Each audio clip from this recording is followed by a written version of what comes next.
Today I'm going to dive into some real-life, practical information for those of you looking at Wyoming for retirement. And no, not the kind of retirement that Harrison Ford will enjoy at his 800-acre Jackson Hole Ranch, but rather real-life retirement information that will be helpful to everyday people looking to get away from the craziness of the world and enjoy their little slice of peace and quiet in the least populated state right here in wonderful Casper, Wyoming. So grab your notepad and let's talk about planning for those golden years in the cowboy state. But before you make any decisions, please reach out to me. I'm a licensed realtor and relocation specialist when moving to Casper, and I live this every single day.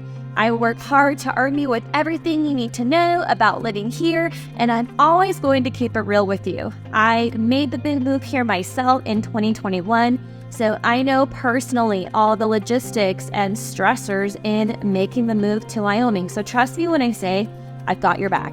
And it is absolutely my goal to make this move your best one yet. And I am seriously just a phone call, text, or email away. I am the one that answers these phone calls, so don't hesitate to reach out when the time is right. Don't be a stranger. Also, please don't forget to like this video and subscribe to the channel to stay on top of all things you need to know when moving to Casper. All right, now let's get into the video.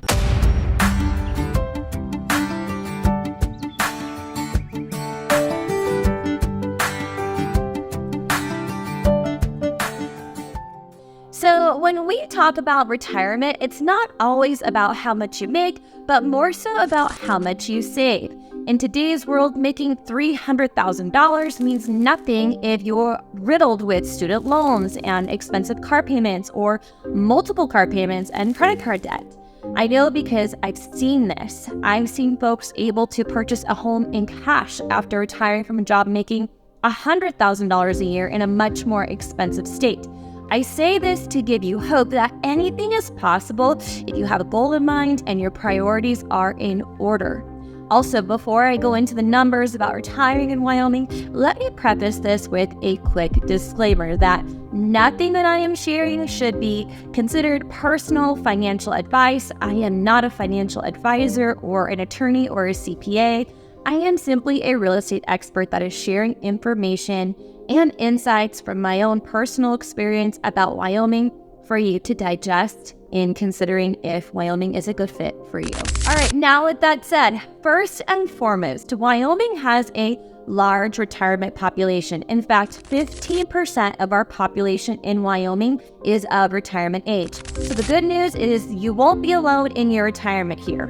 Wyoming and Casper specifically also offers a ton for retirees, from golf courses to different hobby clubs or hiking, fishing, hunting, biking, or running trails, health centers like the YMCA, or arts and entertainment scenes that we have here. There is literally something for just about everyone.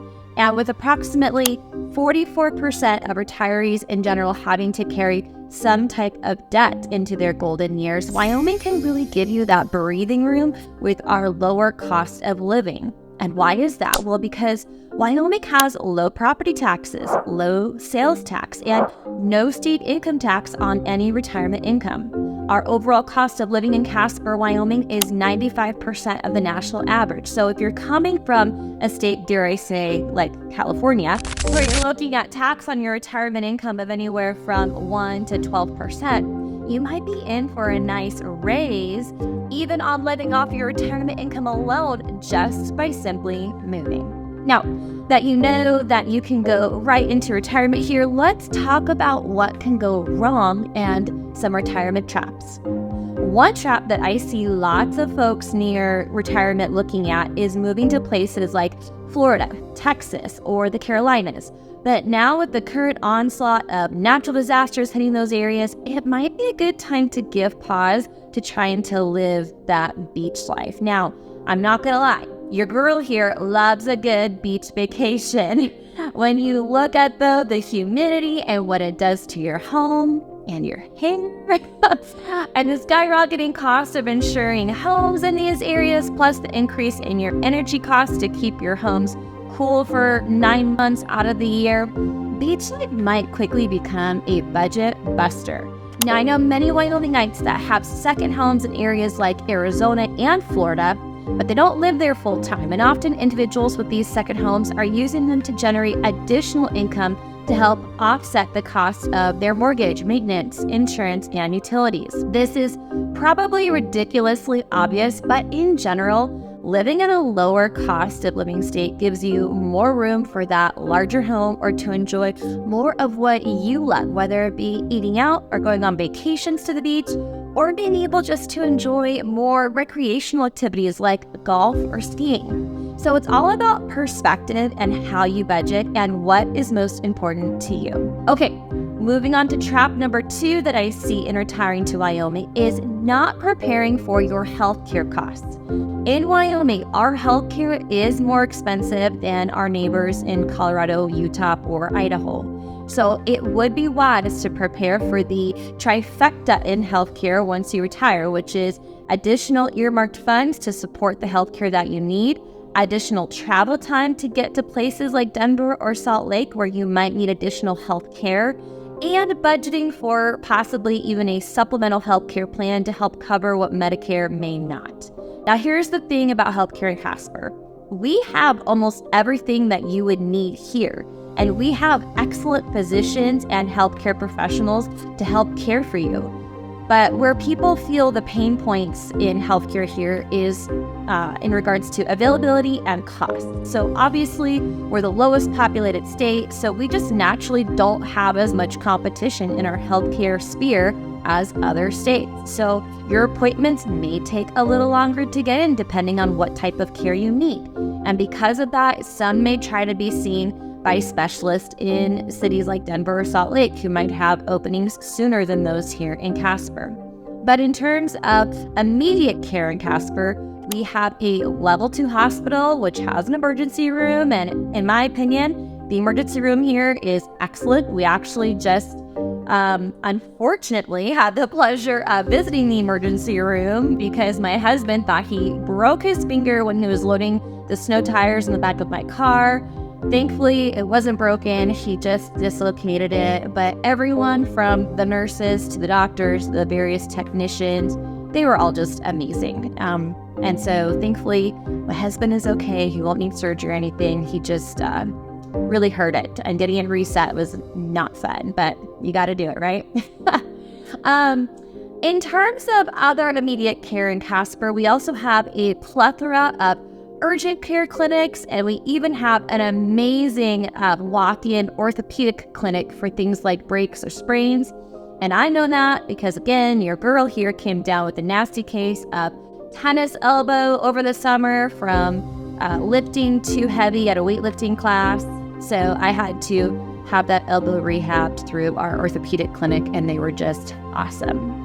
So all this goes to say that while your healthcare here may not be as readily available as in big cities, you should be covered for your everyday needs. So fear not. Okay, trap number 3 is buying a home that does not fit your lifestyle.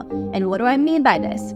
You might find that perfect house with all of the upgrades and the amenities that you've been dreaming of. But if it doesn't have things like, say, maybe a garage or being level living, or if it's too far from town or has too large of a lot that you have to maintain, it might end up feeling like a huge drain on your retirement lifestyle instead of being your happy place.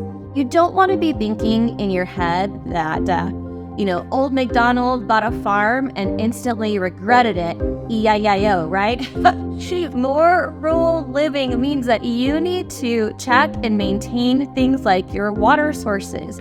And you're more than likely going to need to check your septic systems too. And you'll also need to prepare for snow removal. And unlike in town, snow clearing on rural properties becomes usually your responsibility, especially with long driveways. This might mean investing in a reliable snowblower or even heavy, expensive machinery like a tractor or a plow attachment. So those items can just be really overwhelming and possibly even deal breakers. So I want you to consider what's important for you. However, if you know that you need main level living due to health or mobility concerns, let's not compromise on that. Let's make sure that we find you a perfect ranch home. You also probably want to make sure that you hold firm on a garage. If you know that you don't want to be digging your car out to get to work, let's make sure we find you a garage, right? You might even decide that you want to minimize the maintenance of your property as much as possible, in which case it might be a good idea to consider subdivisions that have HOAs that cover things like snow removal and yard mowing. And these are all questions and conversations that we will cover during our strategy call to see what's important and what will yield you the biggest benefits. Okay, now the final trap in retiring in Wyoming is not preparing for cost of living increases in your retirement budget. Let's look at the last 4 years, for example. I don't think anybody could have predicted the cost of housing and everything else going up as much as it did. And Wyoming wasn't immune to that, all right? Wyoming felt price increases just like everywhere else. And I know it certainly caught retirees off guard here in Wyoming, as many who purchased their homes decades ago saw substantial increases in their property taxes as their housing values rose from big increases in folks moving here in 21 and 22. Again, not financial advice, but it would be prudent to budget for cost of living increases so that when costs of things like groceries, gas, utilities, healthcare, or even property taxes go up, you aren't scraping for funds to stay afloat. I've heard some financial analysts even suggest preparing for an annual inflation increase of 3% per year in retirement when trying to crunch those numbers on how to best stretch those precious hard-earned retirement dollars. Obviously, how you prepare is based on your personal savings, investments, and spending habits, as well as what level of risk you're comfortable with. But I think it's probably safe to say that not preparing at all for cost of living increases isn't wise and could eventually place unnecessary strain on you later down the road. So, and now that you know some retirement traps not to fall for in moving to Wyoming, feel free to send me an email or give me a call with any other questions this video may have stirred. I'm happy to assist however I can. So with that, please take care, and I will see you in the next one.